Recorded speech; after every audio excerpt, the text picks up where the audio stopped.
Buenas tardes, rector. ¿Cómo le va? Buenos días para usted. ¿Cómo están? Un gusto desde acá de Monte. ¿Cómo estás? ¿Bien? ¿Dónde está la cámara? Ahí está aquí, está aquí. Un gusto verlo. Igualmente. Nos vimos hace 2 años. Exactamente. Y un gusto verte en este contexto, con una actividad bien concreta e importante. Me alegro mucho tener vuestro apoyo, vuestra presencia hoy.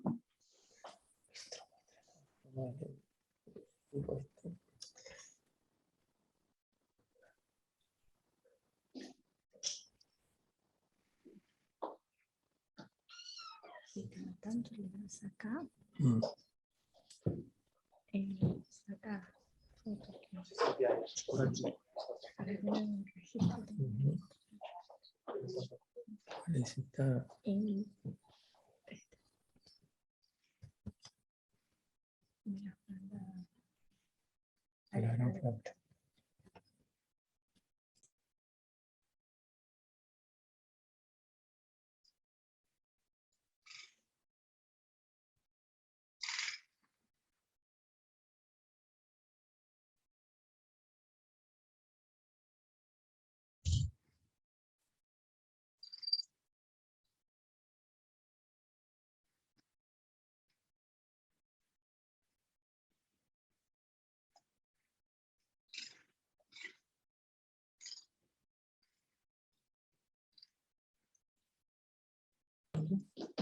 Empezamos desde Montevideo.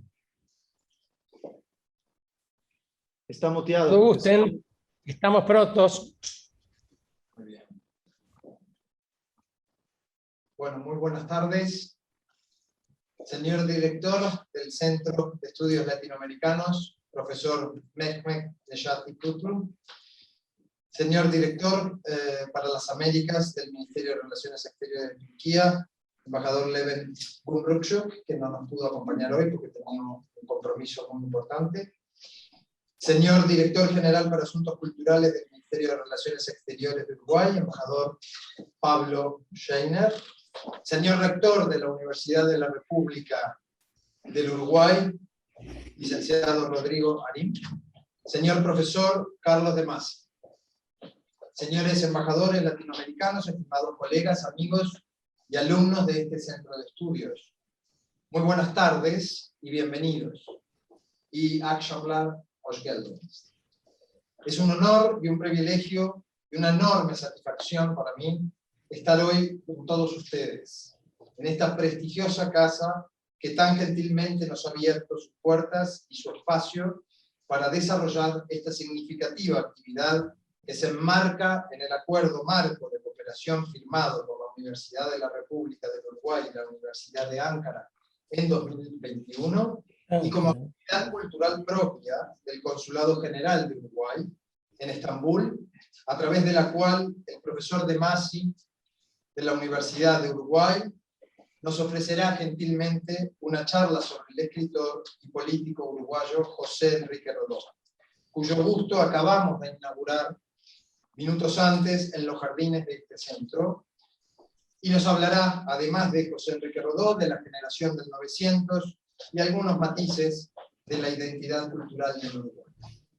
Desde Uruguay y por Zoom nos acompañan el señor director general para Asuntos Consulares de Cancillería, para Asuntos Culturales, perdón, de Cancillería, embajador Pablo Scheiner, el rector de la Universidad de la República del Uruguay, licenciado Rodrigo Arim, y el profesor Carlos de Masi, a quienes doy la bienvenida y agradezco muy especialmente su presencia y su cooperación con esta actividad. Como decía, hace minutos se oficializó la develación e inauguración del busto de José Enrique Rodó, donado a la Universidad de Ankara, Centro de Estudios Latinoamericanos, por el Ministerio de Relaciones Exteriores de Uruguay, a través del Fondo para la Promoción de Actividades Culturales en el Exterior, con el apoyo y coordinación de la Dirección General para Asuntos Culturales de la Cancillería Uruguaya. A continuación, compartiremos con ustedes primero un pequeño video, un corto video que resume la ceremonia que acaba de tener lugar hace minutos, a fin de dar testimonio y prueba sobre todo para las autoridades uruguayas que ahora nos acompañan por Zoom. Sin querer ocupar el limitado tiempo de este encuentro para ceder la palabra y la arena a las autoridades uruguayas y al profesor de Masi, permítanme en mi calidad de cónsul general de Uruguay en Estambul y artífice de esta actividad junto al profesor Kutlu, reiterar una vez más mi sincera gratitud y profundo reconocimiento a todos los presentes por estar hoy con nosotros, al Ministerio de Relaciones Exteriores de Uruguay, Dirección General de Asuntos Culturales, por su invalorable apoyo y coordinación, a la UDELAR y al profesor de Masi, y por supuesto a la Universidad de Ankara, al Centro de Estudios Latinoamericanos y al profesor Kutlu, por el compromiso, el trabajo, la colaboración de todos ellos para que esta instancia pudiera concretarse. Y por último, aprovecho la oportunidad también para extender especial agradecimiento al Ministerio de Relaciones Exteriores de Turquía, a la Dirección para las Américas, que tanto nos ha apoyado en nuestra actividad, y también al embajador turco en Montevideo, Hüseyin Muftuoğlu, con quien merece la pena destacar, venimos trabajando en forma muy coordinada, comprometida y en total clima de cooperación y sinergia. Autoridades presentes, embajadores, amigos, muchas gracias, çok teşekkürler, y ahora sí cedo la palabra a nuestro querido rector de la UDELAR, para después dar paso a el profesor de Masi, previo a nuestro pequeño video para que ustedes tengan una idea de lo que acaba de pasar hace minutos en este centro de estudios. Muchas gracias.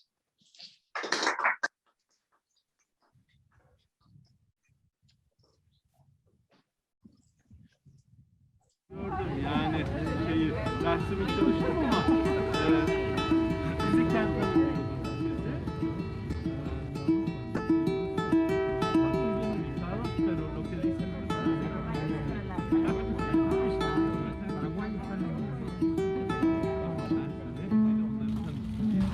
Este año es el 150 aniversario del nacimiento de José Enrique Rodó.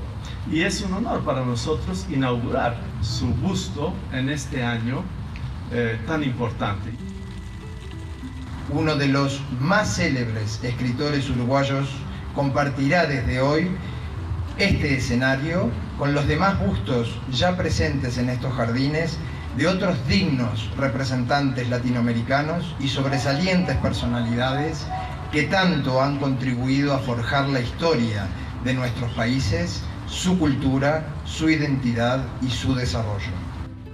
Kıymetli konuklar, bugün burada olduğu gibi bizler karşılıklı dostluk ve sevgi göstergesi olarak kurumsal işbirliğimizi bir adım öteye taşıyoruz. Hem Uruguay'ın hem de Latin Amerika'nın en önemli edebi şahsiyetlerinden José Enrique Rodó'nun büstünün açılışını yapmak üzere burada toplanmış bulunuyoruz. Hoy y aquí llevamos nuestra cooperación un paso más allá como signo de cariño y amistad mutuos. Nos hemos reunido para desvelar el busto de José Enrique Rodó, uno de los literatos más importantes tanto de Uruguay como de América Latina. 1, 2, 3.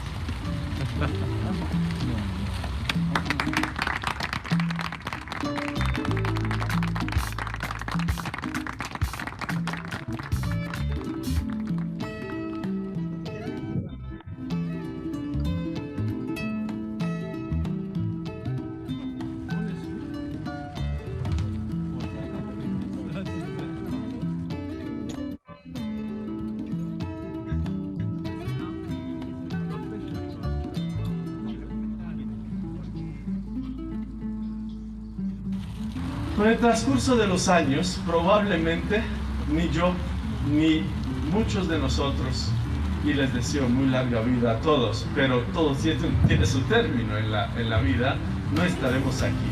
Pero estos bustos y la memoria de este día magnífico en el que están con nosotros perdurará y será recordado.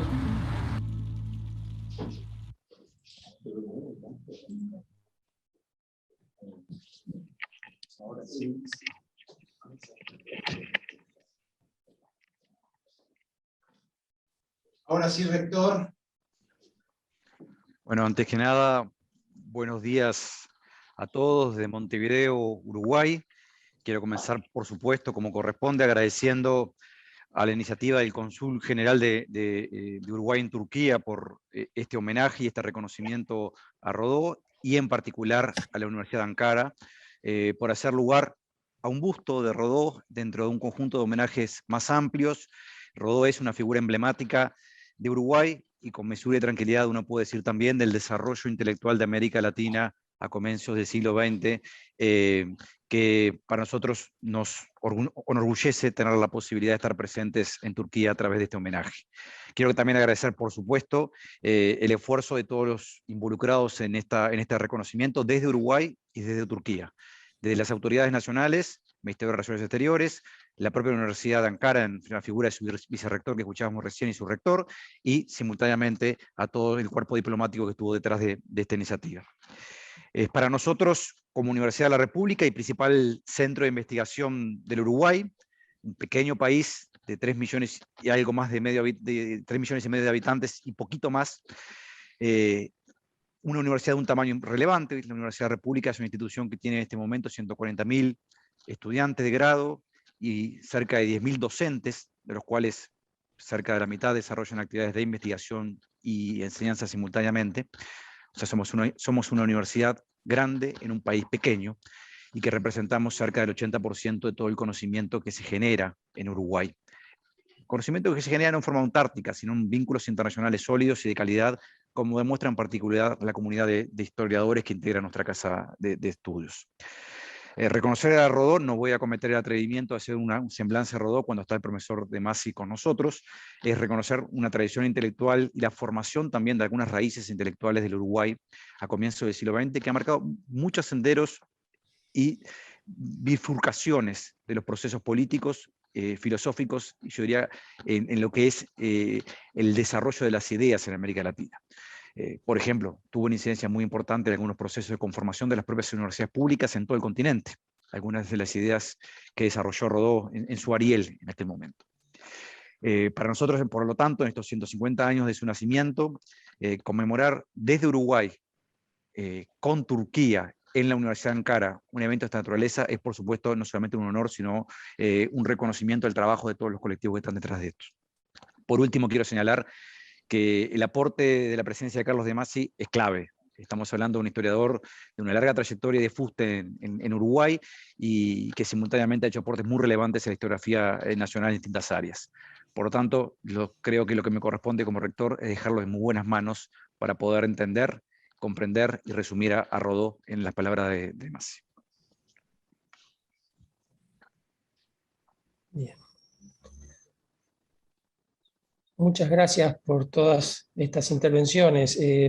Me corresponde ahora a mí continuar con esta actividad. Ya han señalado lo que representa para nosotros esta actividad y el gesto de inauguración de este busto de Rodó.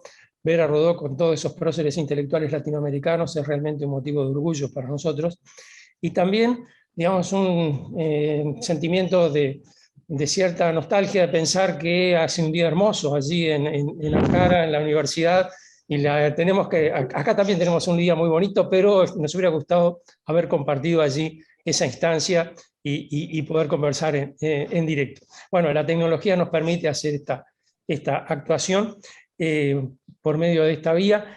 Que bueno, corresponde agradecer a todos los que han tomado parte en esta tarea, a los que se han asumido, digamos, todo lo que implicó primero todo el convenio de las universidades y también la inauguración del busto de Rodó, que vienen a juntarse en esta instancia tan agradable. Para mí es un motivo de satisfacción tener la posibilidad de participar en este acto que es tan grato para todos los uruguayos, como la inauguración de un busto de Rodó a los 150 años de su nacimiento, coincidiendo además con la puesta en marcha de este convenio. Por esto, y asumiendo un poco el carácter de instancia inicial del vínculo de las dos universidades, voy a hacer una breve presentación histórica de la República del Uruguay y luego trataré de contextualizar la figura de José Enrique Rodó en la cultura uruguaya para señalar finalmente algunos aspectos de su pensamiento. En su origen, el territorio del Uruguay actual parece haber pagado tributo a una contradicción entre su configuración geográfica y su historia, la historia de su poblamiento. Desde el punto de vista geográfico, no tiene ningún obstáculo que la separe de las colonias portuguesas del actual Brasil, por lo que parece una prolongación de su territorio. Pero por su población siempre estuvo vinculado con las colonias españolas, particularmente con Buenos Aires y con Asunción del Paraguay. El territorio tenía mucho ganado vacuno del que se denomina cimarrón, es decir, sin dueño, y una bahía que servía con eficacia como puerto de ultramar, el más operable de la región en la época. La existencia de ganado sin dueño permitió el desarrollo de un tipo social muy característico, el gaucho, de hábitos errantes, pero muy diestro en sus labores camperas. La configuración del territorio y el origen de la población llevó a que fuera motivo de conflictos durante muchos años, primero entre los imperios de España y Portugal, y luego, ya en la Revolución, entre el Imperio del Brasil y las entonces llamadas Provincias Unidas del Sur, que forman el núcleo de la actual Argentina. Estas disputas demoraron la instalación de la población estable, y es así como Montevideo, el principal establecimiento español del territorio, recién completó su proceso fundacional en una fecha tan tardía como 1730, es decir, apenas 100 años antes de que el territorio se independizara. La especificidad de la formación social se acentuó durante la revolución que culminó con la independencia. En el actual Uruguay, quien llevó adelante la lucha fue un líder militar, José Artigas, hoy recordado como héroe nacional, que tenía claros conceptos políticos y un profundo sentido social. A diferencia de los líderes de otros procesos de la región, Artigas tenía firmes convicciones republicanas, introdujo la idea de la organización federal en la región y promovió el acceso a la explotación de la tierra a aquellos gauchos que lo acompañaban, población errante del territorio. El ciclo de la Guerra de Independencia fue particularmente largo en el Uruguay. Comenzó en 1811 y culminó en 1830. Cuando los ejércitos españoles habían sido derrotados en el continente, el actual Uruguay estaba dominado por el Imperio del Brasil, de que se separó luego de varios años de guerra. En 1830 se juró la primera constitución que instaló un Estado liberal, republicano y democrático. Pero la independencia no representó el comienzo de una etapa de paz. Por el contrario, la inestabilidad política y la guerra civil fue la característica durante los siguientes 50 años. Recién en los años 80 comenzaron a ser visibles los cambios que se habían acumulado lentamente en los años anteriores. La Revolución Industrial Europea promovió el refinamiento de la ganadería, primero de la ovina y luego de la vacuna, aumentando así las exportaciones. Por otra parte, comenzaron a instalarse en Montevideo las primeras industrias, como resultado de la demanda promovida por las oleadas de inmigrantes que comenzaron a llegar al país desde mediados de los años 50 del siglo XIX. Provenientes primero de Italia, del sur de Francia y España, y luego de territorios de Europa del Este y del Cercano Oriente, ya en el siglo XX, a los que en el país se les acostumbró a llamar turcos por su origen. Este proceso de modernización, como se ha llamado en la historiografía uruguaya, se completó a comienzos del siglo XX, cuando los principales bandos políticos que se enfrentaron durante la etapa independiente convirtieron sus enfrentamientos bélicos en luchas electorales, no sin antes superar un nuevo ciclo de guerras que se desarrolló desde 1897 hasta 1904. Este último episodio es particularmente relevante, sobre el cual quiero marcar atención, porque es precisamente el periodo en el cual comienza la producción intelectual de Rodó, marcada, entre muchos otros aspectos, por la presencia de la guerra civil en el territorio uruguayo. Como resultado de todo este proceso, se formó una sociedad aluvional y cosmopolita, compuesta de poblaciones de origen mayoritariamente mediterráneo, instalada en el país que es el más pequeño y el menos poblado de Sudamérica. Si bien muestra algunos indicadores relativamente favorables, la condición de exportador de materias primas representa siempre una permanente incertidumbre en el futuro de este país. A medida que avanzaba el proceso de modernización social y política, también ingresaban al país las corrientes intelectuales propias de la época. Como puerto ultramarino, Montevideo siempre estuvo abierto a las influencias que llegaban del exterior, y así fue primero el clasicismo, luego el romanticismo, luego el positivismo, que impregnaron la cultura uruguaya y generaron obras que se han convertido en clásicas. A comienzos del siglo XX, asomó una generación de intelectuales con características muy destacadas, y algunos de ellos se han convertido en referencia en el ámbito de la lengua española. A este grupo, que se le llama Generación del 900 por el año de su emergencia, pertenece José Enrique Rodó, y junto a él podemos mencionar a otros destacados intelectuales como los poetas Julio Reisig, María Eugenia Bá Ferreira y Delmira Agustini, el dramaturgo Florencio Sánchez, los cuentistas Horacio Quiroga y Javier de Viana, o el filósofo Carlos Bá Ferreira, entre otros. Es importante señalar, me parece, la estricta coetaneidad que tiene la generación uruguaya del 900 con la generación española del 98, que estrictamente son, digamos, a pesar de que el año de identificación parece diferente, estrictamente están en estrecho contacto, son, digamos, coetáneos estrictos. Según señala el crítico Hermín Rodríguez Monegal, la generación se caracterizó por su compromiso por los problemas de su tiempo y su vínculo con las corrientes filosóficas más novedosas de la época. Y utilizaba como medio de expresión el modernismo, corriente fundamentalmente literaria, pero bastante más abarcativa, que se manifestó inicialmente en las letras y que el crítico español Federico de Onís la considera la forma hispánica de la crisis universal de las letras y del espíritu. Es decir, que para los intelectuales del 900, el modernismo fue una forma de romper con el pasado y un estímulo para explorar nuevas formas de expresión. La tarea que tenía por delante la generación era pesada. La realidad del país mostraba una sociedad atravesada por un pasado de guerras permanentes, del cual parecía no poder escapar. Para estos intelectuales, el compromiso de transformar esa realidad implicaba, por un lado, revelarla en todas sus dimensiones y, por otro, promover la elaboración de proyectos de transformación que permitieran superar esos viejos antagonismos. Por eso muchos se apegaron a un enfoque naturalista en las descripciones, como fue el caso de Javier de Viana o del dramaturgo Florencio Sánchez, mientras que otros se embarcaban en la tarea de despejar el presente y de promover una transformación en el país. En este grupo es que incluimos a José Enrique Rodó. Sin dudas fue la figura más destacada de la generación. En las generaciones siguientes se le llama el maestro de la generación. Así en buena medida también fue reconocido por sus contemporáneos, porque su opinión y su gesto siempre tenía, digamos, un peso especial en cualquier presentación, en cualquier instancia académica. En su actividad polifacética se desempeñó como docente de literatura en esta universidad, fue periodista que publicó en medios de prensa uruguayos e internacionales, fue un respetado crítico literario y también otra manifestación de su compromiso con los problemas de su tiempo se dedicó a la actividad política. Integró la Cámara de Representantes durante varios periodos. En el caso de Rodó, uno percibe que todas estas actividades múltiples, la docencia, el periodismo, incluso la política, son tomadas un poco como, son vividas como, bueno, peajes necesarios para la supervivencia. Si Rodó hubiera tenido la posibilidad de dedicarse solo a escribir, sin duda hubiera sido un escritor mucho más feliz.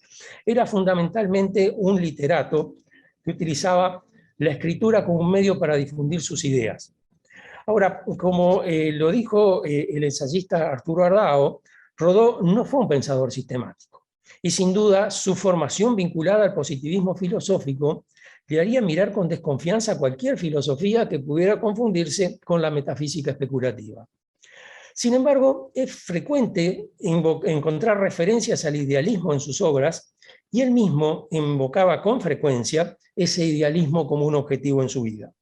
Por eso es importante aclarar que el concepto idealismo en Rodó no evoca al idealismo metafísico como reducción de la realidad al pensamiento, sino que aplica como referencia al ideal, tomado como una significación sustantiva de la idealidad. Proclamaba la concepción amplia y armónica de la realidad, la que comprende lo mismo el vasto campo de la vida exterior que la infinita complejidad del mundo interno, como lo dice el mismo Rodó. Ardao resume: el ideal existe, aunque solo en idea, existe como valor que apunta a la realidad, aspirando a ser trascendido por ella. Es decir, la búsqueda de un objetivo, de un proyecto, de un programa que implique la concreción de un proyecto que no está presente, pero que toma este presente como fundamento y como base. No es, digamos, ni un pragmatismo ramplón, ni tampoco un idealismo despegado de las demandas del presente.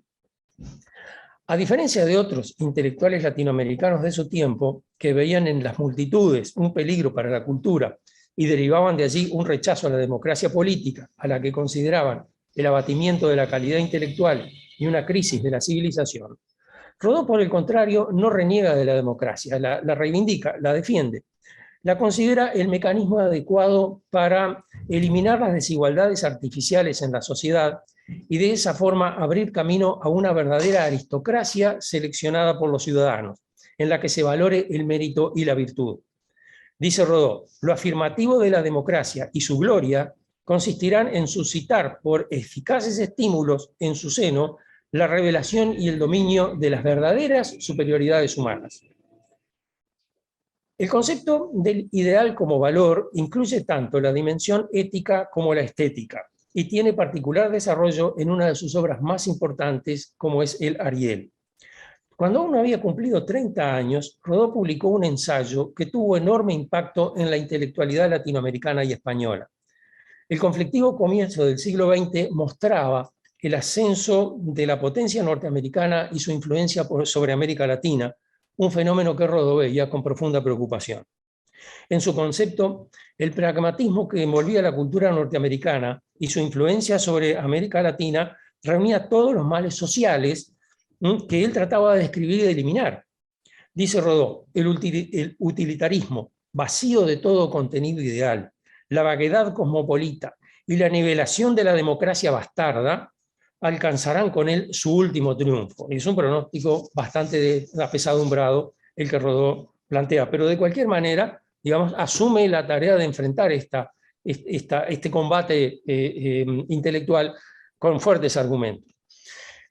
Él percibe esta situación como un peligro y para exponerlo utiliza los personajes de la obra La Tempestad de William Shakespeare.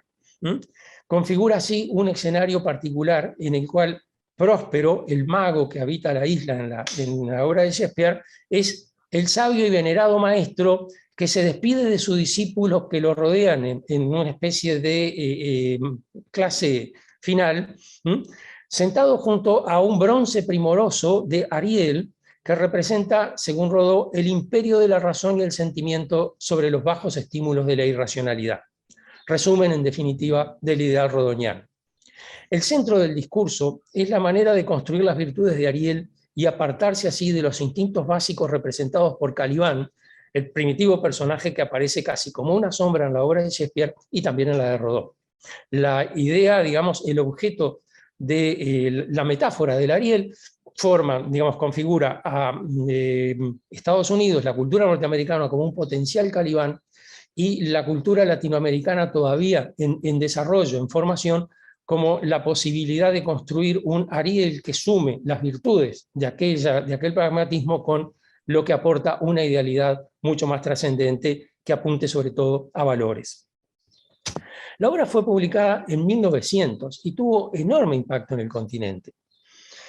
Fue dedicada a la juventud de América, una entidad que es puramente verbal, pero que de manera interesante se sintió interpelada por esta obra.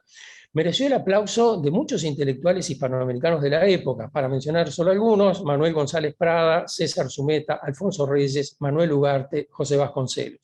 Podemos mencionar también a Miguel de Unamuno, con el cual Rodó mantuvo una correspondencia bastante fluida y en la cual, digamos, los dos se apreciaban sus múltiples virtudes, digamos, con una capacidad de expresión realmente envidiable.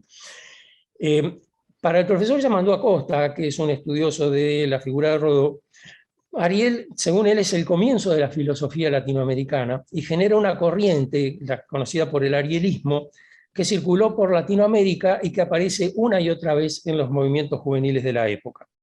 Entre ellos se destaca, lo mencionaba al pasar el rector en su participación, la Reforma Universitaria de Córdoba de 1918, que provocó una profunda modificación de la concepción de universitaria en América Latina y que justamente considera a Rodó y a Ariel como uno de sus númenes inspiradores para promover esa reforma.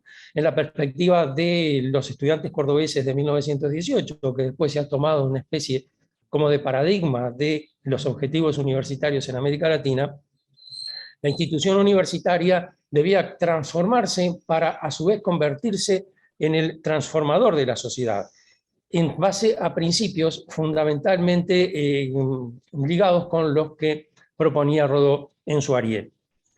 Acosta destaca ese paralelismo entre la situación de Próspero hablando a sus discípulos y la del mismo Rodó hablando a la juventud de América. Un paralelismo que se hace aún más explícito en uno de sus libros posteriores que tituló El mirador de Próspero, en el cual él se situaba como un Próspero, como el mago de la isla que observaba y analizaba distintas dimensiones de la realidad. Estos libros posteriores de Rodó tienen una característica diferente. Digamos, Rodó no se planteó la realización, como dice Gardaos, no es un pensador sistemático, no se planteó la realización de una obra completa que reuniera, sistematizara su pensamiento, sino que lo va volcando en análisis parciales sobre distintos temas. Analizar obras de algunos literatos, sobre todo, eso era lo que más le interesaba, y a partir de allí, digamos, volcar sus propias ideas. Hay uno de esos estudios, Juan María Gutiérrez en su tiempo, que se ha transformado un poco en un modelo de estudio de la figura de un intelectual en el contexto de un medio social y cultural muy particular. Juan María Gutiérrez es un intelectual nacido en Buenos Aires, que estuvo en Montevideo exiliado durante 9 o 10 años, y entonces participa, digamos, en el clima intelectual del Montevideo de 1845, que es el origen de la vinculación del romanticismo en la región. Y digamos, menciono ese estudio en particular porque tiene justamente esa característica de paradigmática, pero del cual Rodó se especializaba en hacer.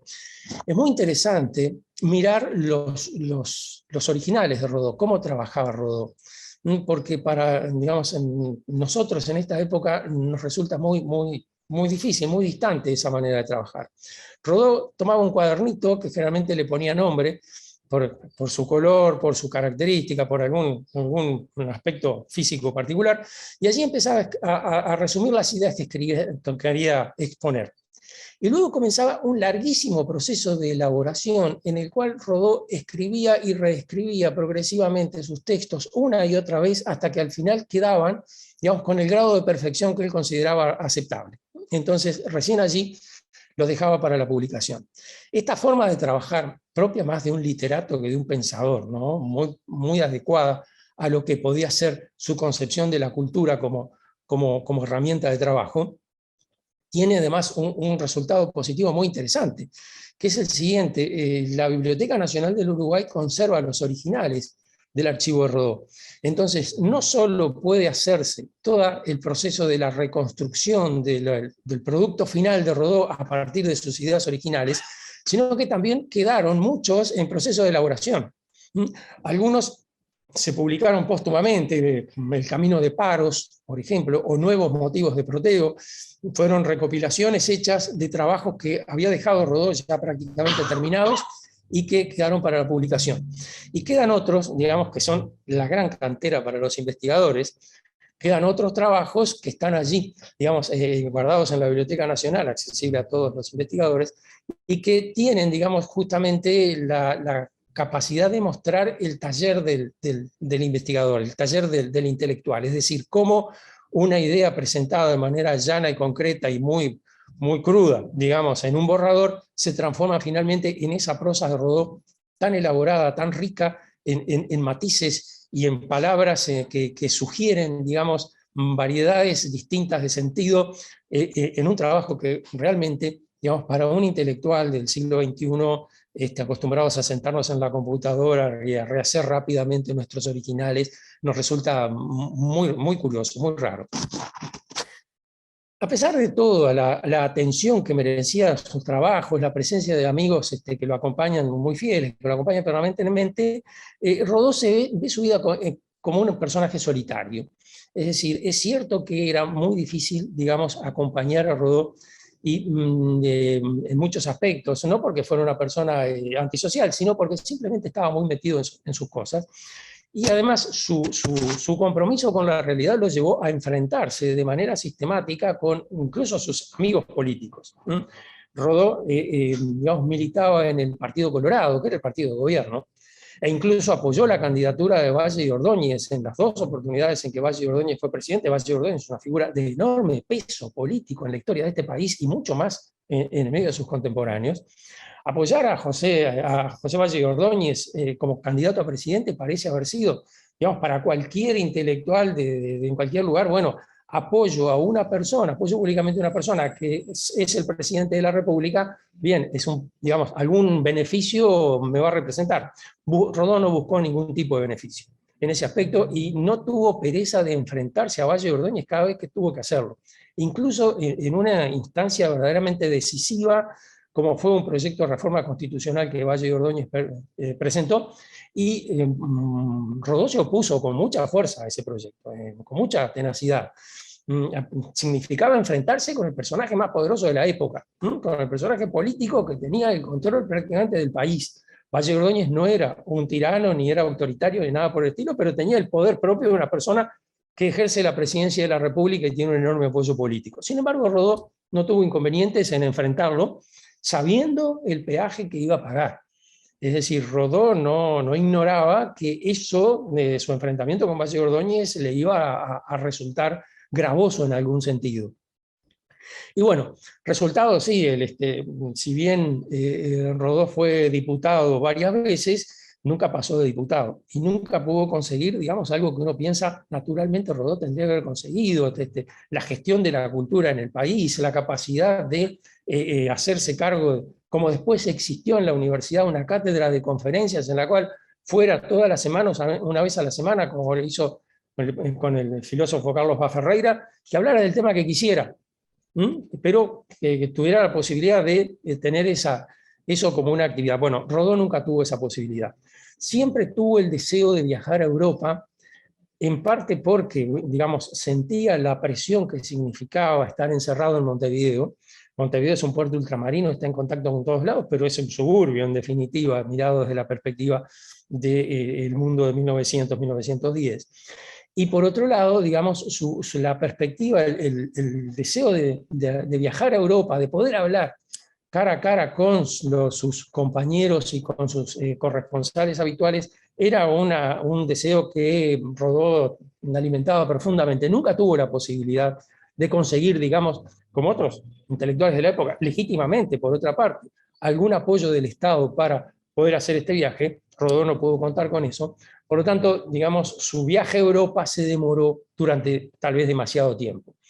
Finalmente, en 1916, Rodó junta unos ahorros, consigue dinero de otros lados, contrata unas corresponsalías con diarios argentinos, entonces escribe algunas crónicas de manera de que eso le pueda financiar su viaje a Europa. Y en 1916 puede viajar a Europa. Su viaje a Europa fue, digamos, muy esperado, pero realmente triste. Es decir, el momento no era oportuno. Viaja a Europa en 1916, está en plena Primera Guerra. Europa está convulsionada con la guerra. Va a España, bueno, España es un país que se mantiene al margen de la guerra, pero tiene sus propios conflictos. Viaja por el sur de Francia, no puede conocer París, está, digamos, en la amenaza del ejército alemán.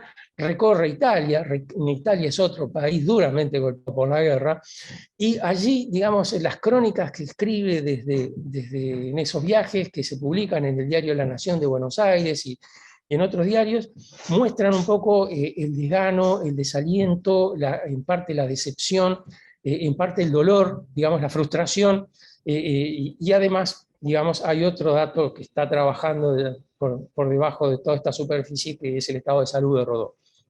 La salud de Rodó ya no era, digamos, muy fuerte, y este viaje a Europa lo afectó de manera profunda.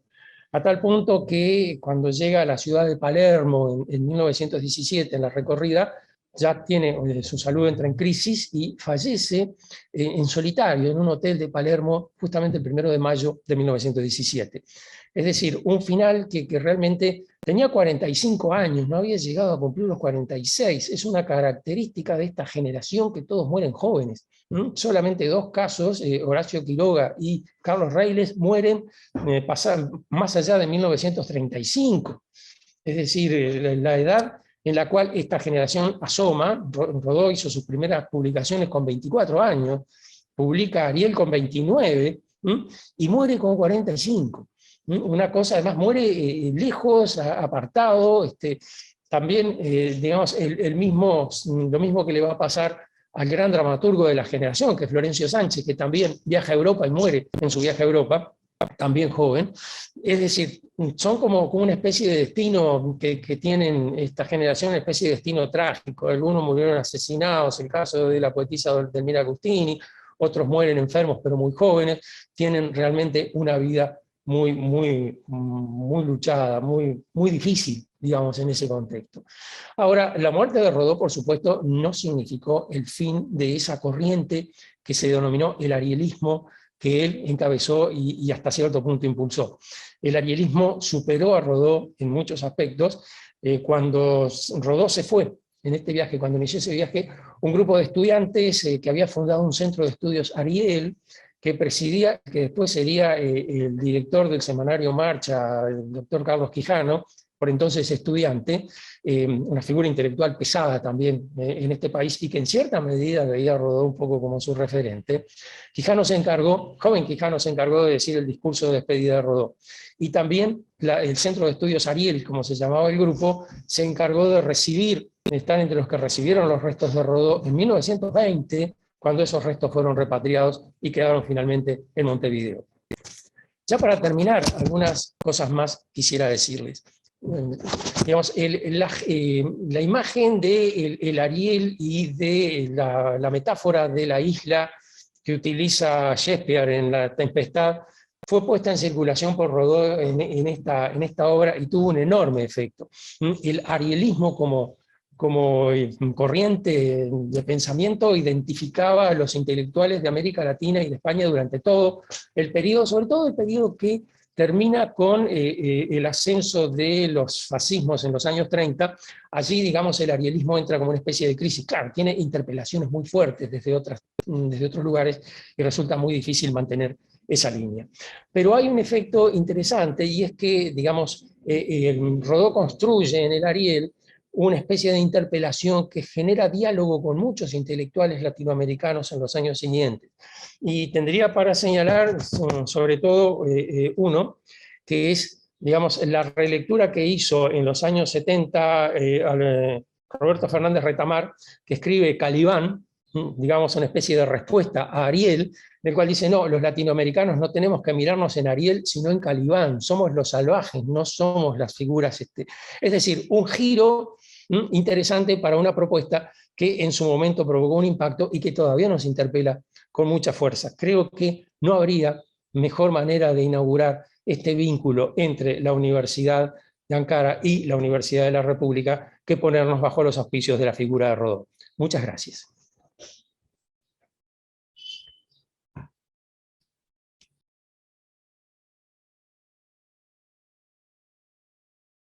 Tengo más para decir. Quedaron 15 segundos.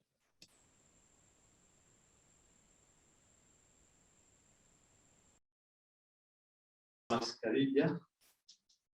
¿Se me oye? Sí, sí. ¿Sí? Bueno. Ilustrísimo señor rector. No sé si está presente todavía. Excelentísimo señor embajador. Estimado señor cónsul general, gran amigo. Y quien hizo posible todo esto, ¿no? Porque hay mucho apoyo, eso lo estoy viendo, y les agradezco de todo corazón este gran apoyo que nos han dado hoy desde el otro lado del mundo, literalmente, ¿no? Pero todo necesita de un organizador, porque si no fuera por nuestro gran amigo, aquí el señor cónsul general, pues no podría haber sido esto realidad. Mis agradecimientos a todos, de todo corazón, por hacer esto realidad, porque tiene financiamiento, tiene parte de organización, tiene parte de lo que es el intelecto, ¿no? Esta magnífica charla sobre ese gran hombre que seguramente era un genio. Y lo digo aquí para que me oigan mis alumnos también, a la edad de 29, no sé si, creo que se han fijado, ¿no? O sea, Ariel, el libro es emblemático que creó toda esa corriente de pensamiento, el arielismo, fue escrito cuando tenía 29 años, ¿no? No es fácil, pero se puede hacer. Si lo hizo Rodó, pues por lo menos hay que intentar hacerlo, ¿no? Y bueno, hoy tuvimos un día grande, importante. Muchísimas gracias. Yo tuve el gran honor de intentar crear de alguna forma, abrir este centro de estudios hace 12 años ya. Cuando inauguramos este centro, el rector de entonces, le pedí, claro, la biblioteca que tenemos al lado, la grande, y me dice, sí, claro, y nos ponen unas estanterías normales, de, digamos, 2 metros de altura. Y le digo, no, rector, esto tiene que ser especial, esto tiene que ser hasta el techo, estamos hablando de América Latina. Y me dice, ¿tú vas a poder llenar esa biblioteca? Entonces le digo, sí, con la ayuda de Dios y con lo que usted me respalde, ¿no? Hoy en día está lleno y una vez más, muchísimas gracias por las obras, por los libros de Rodó que tuvieron la gentileza de donarnos hoy, ¿no? En cuanto a lo virtual y presencial, tengo un doble sentimiento. Ojalá el profesor de Masi y todos los demás estuvieran aquí en Turquía con nosotros y pudiéramos charlar, tomarnos un café turco incluso, y esta noche pues reunirnos en una cena al estilo turco, quizás con vino uruguayo, ¿no? Pero bueno, nosotros lo haremos en su nombre, ¿no? Para todos. Y la próxima vez, sin COVID-19, todos quiero que estén, es mi deseo de todo corazón, aquí. Y el profesor de Masi, ojalá que pueda dar una charla, una conferencia aquí, ya no virtual, sino presencial. Yo considero que ha sido un gran inicio, un día inolvidable, de verdad. Mis agradecimientos de todo corazón a todos los que aportaron, tuvieron su aporte para que esto se pudiera hacer realidad. Y no digo adiós, digo hasta pronto, hasta la próxima. Muchísimas gracias a todos y tengan un feliz día. Gracias.